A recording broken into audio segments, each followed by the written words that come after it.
Hello student, जो भी अभ्यर्थी उत्तराखंड के विभिन्न परीक्षाओं की तैयारी कर रहे हैं उनके लिए आज का वीडियो हमारा।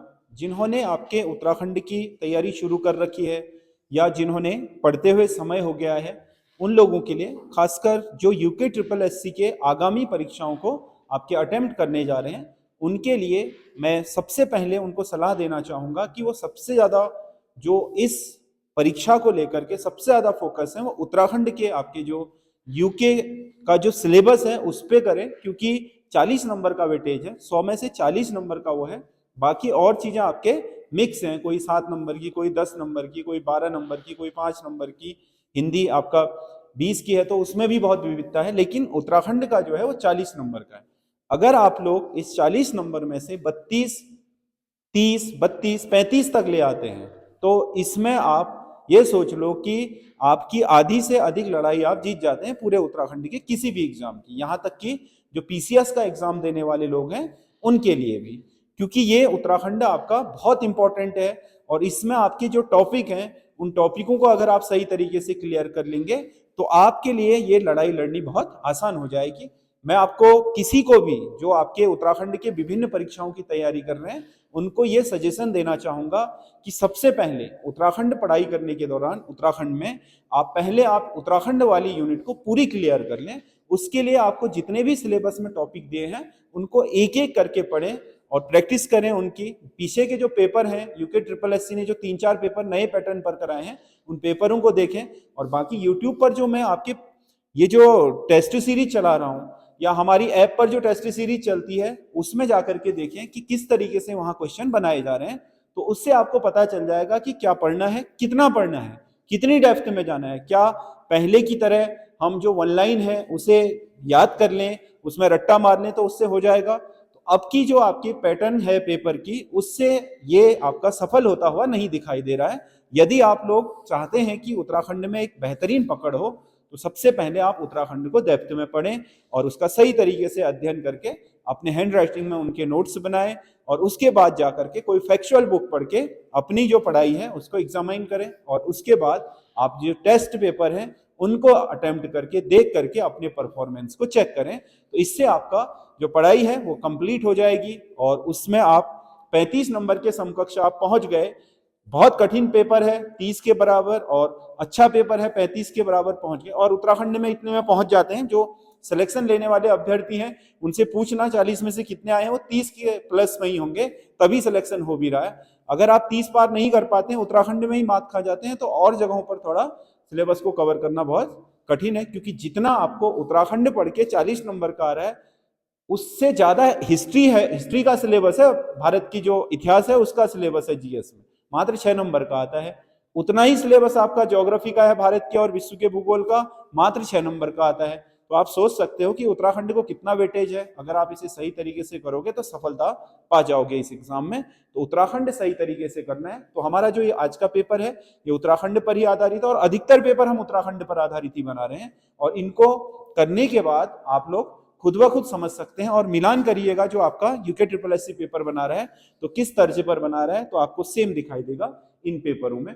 भारतीय स्वच्छ सर्वेक्षण 2024 के अनुसार राज्य में कौन सा शहर सबसे स्वच्छ शहर है? स्वच्छता सर्वेक्षण जो हुआ है हाल ही में, उसके अनुसार उत्तराखंड में सबसे स्वच्छ शहर की श्रेणी में प्रथम स्थान प्राप्त हुआ है नैनीताल के लाल कुआं को। लाल कुआं को राष्ट्रीय रैंक 54वीं है, जबकि राज्य की राजधानी देहरादून में इसकी 62वीं रैंक है। मतलब अगर राष्ट्रीय स्तर पर देखें, क्योंकि इसमें कैटेगरी आपके राज्यों की जो आपके शहर होते हैं उनकी जनसंख्या के आधार पर होता है। इस रिपोर्ट को आवास और शहरी विकास मंत्रालय द्वारा जारी किया जाता है। भारतीय स्वच्छ सर्वेक्षण का आयोजन दिल्ली के विज्ञान भवन में समारोह में किया गया। भारत के 3 सबसे स्वच्छ शहर क्रमशः इंदौर, सूरत और नवी मुंबई है। इंदौर तो आपको पता है बहुत सालों से, जब से सर्वेक्षण शुरू हुआ है टॉप पर इंदौर ही रहता है। इस रिपोर्ट में राज्य का अल्मोड़ा शहर सबसे निचले पायदान पर रहा। अगर राज्य के शहरों की बात करें तो अल्मोड़ा सबसे निचले पायदान पर है। 1990 में योगी कल्याण दास द्वारा स्थापित डोल आश्रम किस उद्देश्य से स्थापित किया गया था? योगी कल्याण दास, ये जो आपका डोल आश्रम है इसकी स्थापना 1990 में योगी कल्याण दास द्वारा आपके आध्यात्मिक केंद्र के रूप में इस क्षेत्र को विकसित करने के लिए की गई थी। डोल आश्रम अल्मोड़ा के कनारा गांव में स्थित है। यहां पर विश्व का सबसे भारी और सबसे बड़ा अष्ट धातु का श्री यंत्र स्थित है, जो 2008 में स्थापित किया गया था। इसका वजन लगभग 150 क्विंटल है। और डोल आश्रम को श्री कल्याणिका हिमालय देवस्थानम नाम से भी जाना जाता है। ये डोल आश्रम के फैक्ट हैं। डोल आश्रम को राज्य का 5वां धाम के नाम से भी जाना जाता है। डोल आश्रम लगभग 8 एकड़ क्षेत्रफल पर फैला हुआ है। यहाँ पंचदेव गणेश, विष्णु, शिव, शक्ति और सूर्य का एक मंदिर भी है। तो इस तरीके से देखो, डोल आश्रम पढ़ रहे हो तो उसके पूरे फैक्ट पढ़ो, ताकि आपको डोल आश्रम से कोई भी क्वेश्चन पूछे, किसी भी स्वरूप में पूछे, तो आप उसको कर सको। चाहे वो कूट बना करके पूछे, तथ्य बना करके पूछे, तो अगर आपको सारे तथ्य पता है तो आपको किसी भी तरह के क्वेश्चन को करने में दिक्कत नहीं आएगी। ये डोल आश्रम है जो आपके अल्मोड़ा में, जो शहर फाटक आपका मेन रोड पर है, उससे थोड़ी ही दूरी पर स्थित है, आपके जो कनारा गांव है उसमें। और यहाँ पर ये श्री यंत्र है जो 150 कुंतल से भी ज्यादा वजनी है और अष्ट धातु से मिलकर के बनाया गया है। राज्य में भोटिया जनजाति के सामाजिक व्यवस्था के संबंध में निम्नलिखित में से कौन सा कथन असत्य है? अब देखो, सामाजिक व्यवस्था से फैक्ट उठाए, एक फैक्ट से नहीं होगा। इनमें पितृसत्तात्मक परिवार का प्रचलन है, बिल्कुल सही है। इसमें समाज में स्त्रियों की दशा दयनीय है, दयनीय नहीं है, पितृसत्तात्मक जरूर है, परंतु महिलाओं को भी बहुत समान अधिकार है। अपेक्षाकृत सामान्य समाज से बेहतर स्थिति में है भोटियाओं की महिलाएं। संपत्ति का विभाजन इनके समाज में पिता के जीवित रहते ही हो जाता है, ये भी सही है। रंग भंग इनके युवा ग्रहों को कहा जाता है, ये भी सही है। असत्य कौन सा वाला है? केवल 2 असत्य है, केवल 2, बाकी सारे सत्य हैं। तो जो भोटिया जनजाति है उसके संबंध में कुछ फैक्ट हैं। देखो, भोटिया शब्द का सर्वप्रथम प्रयोग एटकिंसन ने जो अपने गजेटियर लिखे थे उनमें किया था। महा हिमालय पर सर्वाधिक आबादी भोटिया जनजाति की। महान हिमालय जो है, इसमें आपके महान हिमालय पूरा कहां से लेकर के, कश्मीर से लेकर के अरुणाचल तक भोटिया जनजाति सबसे ज्यादा पाई जाती है, उत्तराखंड में ही नहीं है। अब आप इसको उत्तराखंड के परिप्रेक्ष्य में मत लीजिएगा, महान हिमालय में कह रहा है वो। तो जैसे वहां पर गद्दी है, बकरवाल है हिमाचल प्रदेश में, धौलाधार में, फिर हमारे यहाँ आ जाते हैं, है ना, उत्तराखंड में भोटिया बोलते हैं, कोई सौका बोलता है, कोई जौहरी बोलता है, कोई उधर को आपका तोरछा मारथा बोलता है, अलग अलग नामों से। नेपाल में नेरपा है, शेरपा है, इन नामों से जाने जाते हैं। सिक्किम में इन्हें लेपचा नाम से जाना जाता है। भूटान में इन्हें भोट नाम से जाना जाता है, उसी से भूटान नाम पड़ा। और भोट से भोटिया शब्द का प्रयोग सबसे पहले आधिकारिक तौर पर एटकिंसन ने किया था। भोटिया जनजाति भूमियाल देवता की पूजा करती है। कंडाली उत्सव भोटिया जनजाति में प्रत्येक 12 वर्ष में मनाया जाता है, जिसे किरजी उत्सव के नाम से जाना जाता है। तुबेरा, बाजू व तिमली, तुबेरा, बाजू और तिमली लोकगीत भोटिया समाज में प्रचलित है, जिसमें तिमली लोकगीत सामाजिक विषय पर, बाजू वीर रस पर और तुबेरा रसिया प्रकार का लोकगीत है। ये इस जनजाति से जुड़े हुए कुछ महत्वपूर्ण फैक्ट हैं जो किताबों से थोड़ा बहुत हटके दिए गए हैं। कुमाऊनी कवियत्री देवकी मेहरा को हाल ही में निम्नलिखित में से किस सम्मान से सम्मानित किया गया है? ये दिया गया है मथुरा दत्त मठपाल स्मृति साहित्य सम्मान दिया गया है आपके, किसको? कुमाऊनी कवियत्री देवकी मेहरा को। देवकी मेहरा से जुड़े हुए कुछ तथ्य हैं, देख लीजिए। देवकी मेहरा को कुमाऊनी भाषा की पहली महिला रचनाकार माना जाता है, बिल्कुल सही है। देखो, ये कुमाऊनी भाषा की महिला साहित्यकार है। वैसे तो साहित्यकार अगर आप आदि कवि में जाओगे तो गुमानी पंथ से शुरू हो जाएंगे, लेकिन महिला साहित्यकार इन्हें माना जाता है। यह सम्मान इनके कुमाऊनी भाषा और साहित्य में लंबे समय से किए गए योगदान के लिए दिया गया। यह सम्मान पहली बार 2022 में शुरू किया गया था, वहां से अब ये चौथा सम्मान है। 22, 23, 24 और 25 तक, 25 में चौथा सम्मान है। जौनसारी जनजाति के संबंध में निम्नलिखित में से कौन सा कथन सत्य नहीं है? इसमें बहुपति प्रथा का पालन किया जाता है, ये एक प्रथा है उनकी, अब तो समाप्त होने जा रही है। पारिवारिक व्यवस्था पितृसत्तात्मक है, ये भी सही है। परिवार का मुखिया घर की सबसे बुजुर्ग महिला होती है। पितृसत्तात्मक है तो बुजुर्ग पुरुष होगा, ना कि महिला, ये गलत है। इसमें संयुक्त परिवार प्रथा प्रचलन है। एक तरीके से बहुपति विवाह इसलिए भी होता है ताकि परिवार संयुक्त रहे और उसमें संपत्ति का विभाजन ना हो। तो इसमें 3 गलत है, बाकी सारे सही है। तो असत्य 3 नहीं है, बाकी सारे सही है।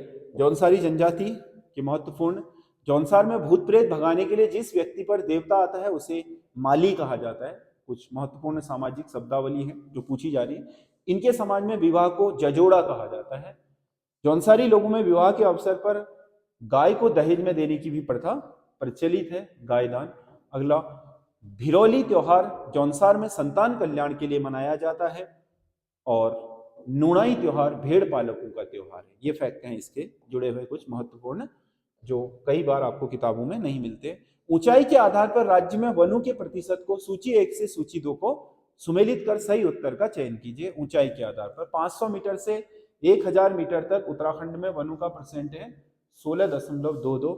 2000 मीटर से 3000 मीटर में सबसे ज्यादा वन है 23.60। और 3000 से 4000 के बीच हैं आपके 7.24। और 4000 से अधिक पर मात्र ये हैं, ये भी बहुत कम वनस्पति है। तो ए का 2, 2 का 4, 3 का 1 और 4 का 2, 4 का 3। तो इसमें 2 4 1 3, 2 4 1 3, यानी कि सी इसका सही आंसर होगा। जो वनों का उत्तराखंड में बढ़ते क्रम में विभाजन है, अगर आप ऊंचाई के क्रम में देखो। पानीपत के तृतीय युद्ध के समय चंद शासक कौन था? जिस समय पानीपत का तृतीय युद्ध हुआ अहमद शाह अब्दाली और मराठों के बीच, उस समय चंद शासक था दीपचंद।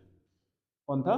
दीपचंद्र। आपका जब ये युद्ध हुआ था तो पानीपत के तीसरे युद्ध में मुगल बादशाह के कहने पर दीपचंद ने मराठों के विरुद्ध सैन्य टुकड़ी भेजी थी, यानी कि मराठों के विरुद्ध लड़े थे, यानी कि अहमद शाह अब्दाली का साथ दिया था चंद शासकों ने भी।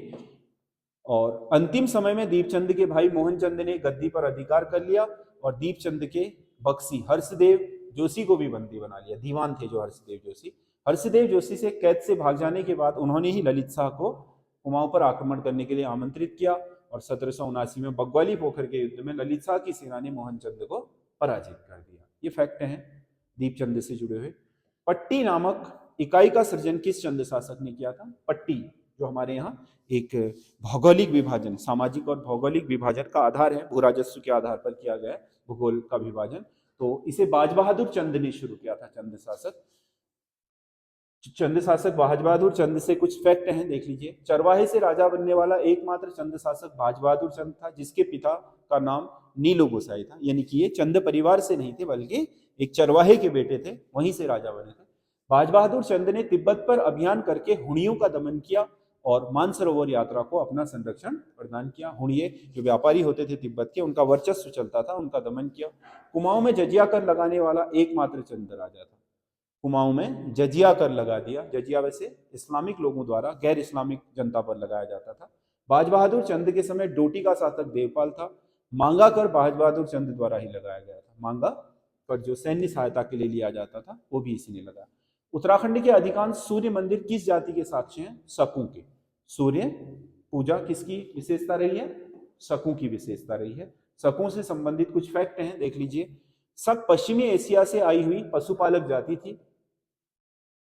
शक आपको पता है ना, शक, कुषाण, पल्लव और यवन, ये आपके 4 पहली शताब्दी ईस्वी के आसपास आने वाले 4 विदेशी आक्रमणकारी थे। शक सम्राट रुद्रदामन बहुत फेमस हुआ था, उन्हीं शकों की बात हो रही है।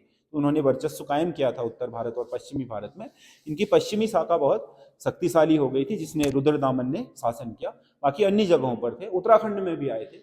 राहुल सांकृत्यायन के अनुसार शक खस का ही अपभ्रंश है, बल्कि खस का अपभ्रंश नहीं है, क्योंकि शक एक्चुअल में ये एक जाति थी जो आपके चीनी तुर्कमेनिस्तान से संबंधित थी और भारत में आई थी। और एक चीज और थी, जितने भी भारत में आक्रमणकारी आए सब खैबर दर्रे से आए। ये शक लोग बोलन दर्रे से आए थे, जो आपके हिंदू कस में ही है, लेकिन ये खैबर से नहीं आए, बोलन पास से आए थे। अगला क्वेश्चन है, 2011 की जनगणना के अनुसार राज्य में महिला साक्षरता दर के आधार पर निम्नलिखित में से सही अवरोही क्रम होगा, मतलब घटता क्रम। अगर इसमें दिया हुआ है तो उधम सिंह नगर तो सबसे लास्ट में ही होना चाहिए।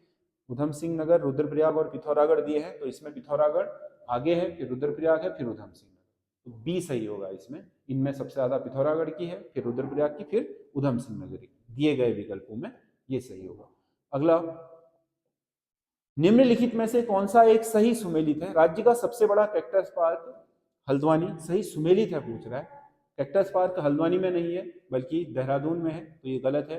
भारत का पहला फर्न संरक्षण केंद्र मुंशियारी में नहीं है, ये रानीखेत में है, ये भी गलत है। भारत का प्रथम मगरमच्छ पार्क, ये राज्य का प्रथम मगरमच्छ पार्क उधम सिंह नगर किच्छा के निकट बना है, ये सही है, तो इसका सी सही आंसर होगा। भारत का प्रथम लाइकेन पार्क ये मुंशियारी में है, ये रानीखेत में नहीं, ये भी गलत है, तो इसका सी सही आंसर होगा। राज्य में राष्ट्रपति शासन के समय मुख्य न्यायाधीश पद पर कौन थे? जिस समय उत्तराखंड में आपका राष्ट्रपति शासन लगा उस समय राज्य के मुख्य न्यायाधीश थे के.एम. जोसेफ। के.एम. जोसेफ ये राज्य के 9वें नंबर के मुख्य न्यायाधीश थे, जिनका कार्यकाल 14 से 18 रहा। राज्य में राष्ट्रपति शासन मार्च 2016 में लगाया गया था। मार्च 2016 में हरीश रावत सरकार थी, उस पर लगा था। बालचा दर्रा निम्नलिखित में से किसे जोड़ता है? बालचा दर्रा है चमोली और तिब्बत के बीच। यह एक अंतरराष्ट्रीय दर्रा है जो चमोली को तिब्बत के साथ जोड़ता है। बाकी अगर ऐसा ही आपको टेस्ट सीरीज चाहिए तो आप हमारे ऐप पर जा सकते हैं, एसएस स्टडी ऐप, जिसमें 20 पूरे आपके जो फुल लेंथ के 100 नंबर के टेस्ट हैं, जिसमें 40 Uttarakhand, 20 Hindi, 40 GS, GK, reasoning, computer के क्वेश्चन हैं। वो आपके 100 नंबर की फुल लेंथ की आपकी 20 आपके इसमें टेस्ट सीरीज आपको मात्र 250 रुपये में प्राप्त हो जाएंगे। बाकी ये ऐप जो है वो आप प्ले स्टोर से डाउनलोड कर सकते हैं। उसमें इसी नाम से संयुक्त स्नातक स्तरीय टेस्ट परीक्षा टेस्ट सीरीज नाम से ये कोर्स आपको मिल जाएगा। बाकी अगर कोई संशय हो इनको लेकर के तो आप हमारे इन नंबरों पर फोन भी कर सकते हैं, किसी क्वेश्चन के आंसर को लेकर के हो, या इसमें पीडीएफ भी है, उसी में पीडीएफ भी पड़ी हुई है, आंसर अटेम्प्ट करने हो, या आईफोन या जो आपके लैपटॉप है उसमें चलाने को लेकर के दिक्कत आ रही हो तो आप हमें कॉल करके कंसर्न कर सकते हैं। इन नंबरों पर हम आपको बता देंगे। बाकी इस टेस्ट सीरीज के संबंध में आपके जो भी आपकी दिक्कतें हैं वो आप हमें लिख करके भी भेज सकते हैं और टेस्ट सीरीज के पोर्टल में भी दर्ज करा सकते हैं, जहां से हम देख करके उनमें सुधार कर लेंगे अगर कहीं पर दिक्कत होगी। तो अगर आपको ये टेस्ट सीरीज ज्वाइन करनी है तो आप वहां से कर सकते हैं, जो आपके आने वाली परीक्षाओं में काफी प्रभावशाली तरीके से आपको परफेक्शन दे सकती है। यानी कि मैं ये तो नहीं कहूंगा कि ये क्वेश्चन आएंगे, बट इस तरीके के क्वेश्चन आएंगे और सिलेबस यही रहेगा, इसके इर्द गिर्द ही आएंगे क्वेश्चन और इसी तरीके से पेपरों का पैटर्न बन रहा है। तो आपको इसमें इनको करने के बाद एक पढ़ने का तरीका पता चल जाएगा कि कहाँ से क्या पढ़ना है, कितनी डेप्थ में जाना है। कौन सी रचना विद्यासागर नौटियाल से संबंधित है? विद्यासागर नौटियाल भीम अकेला है, सही है। झुंड से बिछड़ा, ये भी इन्हीं की है। भैंस की कटिया, ये भी है। मूक बलिदान, ये भी इन्हीं का है। तो 4 की 4 विद्यासागर नौटियाल की है। विद्यासागर नौटियाल के संबंध में कुछ फैक्ट हैं, देख लीजिए। इनका संबंध टिहरी गढ़वाल जिले से है। आपको पता है ये जो बांध विरोधी समिति बनी थी उसके अध्यक्ष भी थे टिहरी बांध के लिए। इन्हें पहाड़ का प्रेमचंद कहा जाता है। इनका जन्म 1933 में टिहरी के माली देवल गांव में हुआ था। 2011 में श्रीलाल शुक्ल पुरस्कार से सम्मानित किया गया, साहित्य क्षेत्र का है। निम्नलिखित में से किसे वैदिक पर्यटन गांव के रूप में विकसित किया जाता है? वैदिक पर्यटन गांव बनाया जा रहा है त्रिजुगी नारायण, रुद्रप्रयाग का जो त्रिजुगी नारायण है, आपको पता है शिव पार्वती के विवाह के लिए ये स्थल जाना जाता है। इसे आपका वैदिक आपका पर्यटन केंद्र के रूप में डेवलप किया जा रहा है। उत्तराखंड में शीतकालीन पर्यटक को बढ़ावा देने के उद्देश्य से पर्यटन विभाग द्वारा जुलाई 2025 में यह घोषणा की गई है। भगवान विष्णु के इस मंदिर का निर्माण आदि गुरु शंकराचार्य ने करवाया था। यह स्थान भगवान शिव और पार्वती के विवाह स्थल के रूप में जाना जाता है, जहां पर आदिकाल से धुनी प्रज्वलित हो रही है। विवाह का जो आपका क्या है मंडप है उसकी धुनी प्रज्वलित हो रही है, ऐसा माना जाता है।